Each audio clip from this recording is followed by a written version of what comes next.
एक खूबसूरत सा गांव था। उस गांव के नदी के किनारे श्याम, सुंदर, आलोक और आशीष बैठकर आपस में गप्पे लड़ा रहे हैं। आशीष के हाथ में एक बड़ा लड्डू सा है। वो इसकी ताक में है कि वो इसे कब खाए। अरे सुंदर, अगर मैं मुंबई चला जाऊँ तो फिल्म के हीरो के बगल में खड़े होने से भी डरेंगे। मुझ में वो कटआउट है और वो ग्रेस है।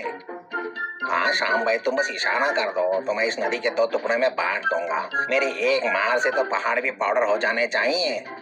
तभी कहीं से एक छोटा सा मेंढक कूद कर वहां जाता है, जिसे देखकर सुंदर डर के मारे एक तरफ कूदता है। अरे सुंदर, जरा संभल कर। तेरे इस डर की वजह से अगर मेरे हाथ का लड्डू नीचे गिर गया ना तो मैं छोड़ूंगा नहीं। मेरा लड्डू मेरी जान से भी ज्यादा बढ़कर है। देखा, मुझे पहले से ही पता था कि सुंदर इस मेंढक को देखकर डर जाएगा। इसके ये बाहुबली वाले डायलॉग बस ऐसे ही है। ठीक उसी समय नदी के बीचों बीच में एक स्वामी जी पानी से बहते चले आ रहे थे और जोर जोर से चिल्ला रहे थे, अरे मुझे बचाओ, कोई बचाओ।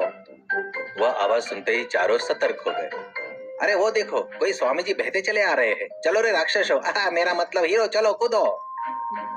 चारों ने नदी में छलांग लगा दी। सुंदर को तैरना नहीं आता था, इसलिए वह डूबने लगा। आशीष ने उसके बाल पकड़े, उसे बाहर खींच लिया। श्याम और आलोक ने मिलकर स्वामी जी को जैसे तैसे पकड़ा और किनारे पर लेकर आए।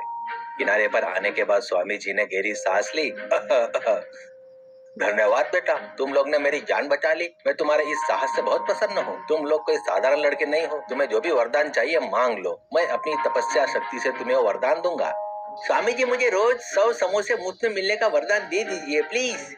मुंह बंद कर रखा आशीष, तुझे हमेशा खाने की पड़ी रहती है। स्वामी जी, आप हमें दुनिया के किसी के पास न हो उतना असीम शारीरिक बल प्रदान कीजिए। हम सुपर हीरो बनना चाहते हैं।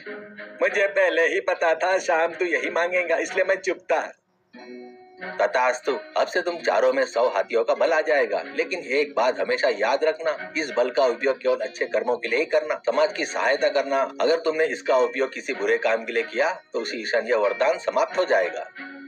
वरदान मिलने के कुछ ही दिनों के भीतर ही गांव में इन तीनों का हंगामा देखने लायक था। गांव के बीचों बीच शाम की गैंग एक बहुत बड़ी बैलगाड़ी को उसमें बैलों के समेत एक ही हाथ से हवा में उठाकर दिखा रहे थे। गांव के लोग हैरान होकर तालियां बजा रहे थे।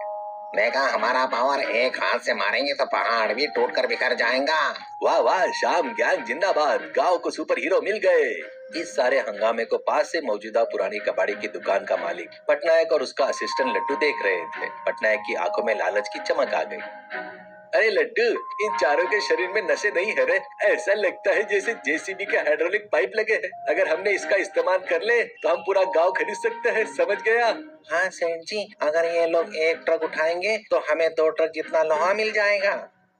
अरे मूर्ख, 1 ट्रक उठाएंगे तो 1 ही ट्रक का लोहा मिलेगा ना। तुझे हिसाब किताब बिल्कुल नहीं आता। हमेशा 1 किलो और आधा किलो के फर्क में